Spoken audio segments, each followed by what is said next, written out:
स्वागत है आपके अपने YouTube चैनल मॉरल स्टोरीज पर। मैं आज फिर से आपके लिए एक शानदार कहानी लेकर आया हूँ। राजा भर्तृहरि का नाम तो आपने सुना होगा। इस कहानी में आपको पता चलेगा कि एक फल ने कैसे राजा को बैरागी बना दिया। इस कहानी को शुरू करने से पहले इस चैनल को सब्सक्राइब कीजिए और बेल आइकन को प्रेस कीजिए। बिना समय गवाए इस कहानी को शुरू करते हैं। पुराने ज़माने में एक भर्तृहरि नामक राजा हुए। वे कवि भी थे। उनकी पत्नी अत्यंत रूपवती थी। भर्तृहरि ने स्त्री के सौंदर्य और उसके बिना जीवन के सूनेपन पर 100 श्लोक लिखे जो श्रृंगार शतक के नाम से प्रसिद्ध है।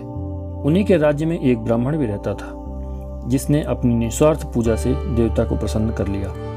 देवता ने उसे वरदान के रूप में अमर फल देते हुए कहा, इससे आप लंबे समय तक युवा रहोगे। ब्राह्मण ने सोचा, भिक्षा मांगकर जीवन बिताता हूँ, मुझे लंबे समय तक जीकर क्या करना है। हमारा राजा बहुत अच्छा है, उसे यह फल दे देता हूँ। वह लंबे समय तक जिएगा तो प्रजा भी लंबे समय तक सुखी रहेगी। वह राजा के पास गया और उनसे सारी बात बताते हुए वह फल उन्हें दे आया। राजा फल पाकर प्रसन्न हो गया।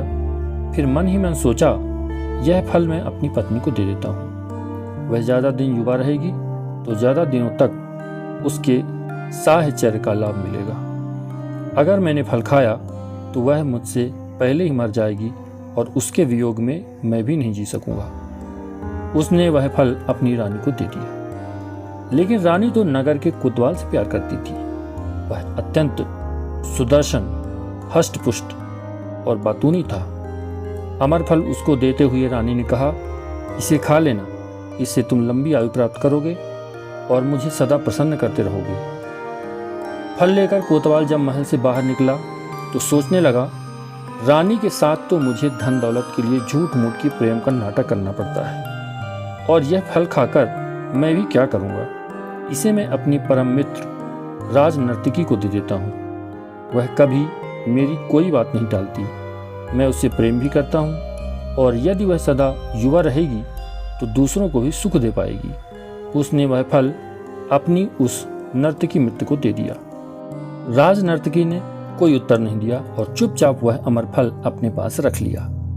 कोतवाल के जाने के बाद उसने सोचा, कौन मूर्ख यह पाप भरा जीवन लंबा जीना चाहेगा। हमारे देश का राजा बहुत अच्छा है, उसे ही लंबा जीवन जीना चाहिए। यह सोचकर उसने किसी प्रकार से राजा से मिलने का समय लिया और एकांत में उस फल की महिमा सुनाकर उसे राजा को देकर कहा, महाराज आप इसे खा लेना।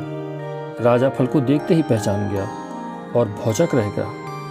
पूछताछ करने से जब पूरी बात मालूम हुई तो उसे वैराग्य हो गया और वह राजपाट छोड़कर जंगल में चला गया। वहीं उसने वैराग्य पर 100 श्लोक लिखे जो कि वैराग्य शतक के नाम से प्रसिद्ध है। दोस्तों, इस कहानी से हमें यह शिक्षा मिलती है, यही इस संसार की वास्तविकता है। एक व्यक्ति किसी अन्य से प्रेम करता है और चाहता है कि वह व्यक्ति भी उसे उतना ही प्रेम करे, परंतु विडंबना यह है कि वह दूसरा व्यक्ति किसी अन्य से प्रेम करता है। इसका कारण यह है कि संसार व इसके सभी प्राणी अपूर्ण हैं। सब में कुछ न कुछ कमी है। सिर्फ एक ईश्वर पूर्ण है। एक वही है जो हर जीव से उतना ही प्रेम करता है जितना जीव उससे करता है। बस हम ही उसे सच्चा प्रेम नहीं कर पाते। दोस्तों, यह सच्ची कहानी आपको कैसी लगी हमें कमेंट के माध्यम से जरूर बताइए। अच्छी लगी हो तो ज़्यादा से ज़्यादा अपने दोस्तों के साथ, फैमिली मेम्बर्स के साथ शेयर कीजिए। ऐसी ही कहानियों के लिए इस चैनल को सब्सक्राइब कीजिए और बेल आइकन को प्रेस कीजिए।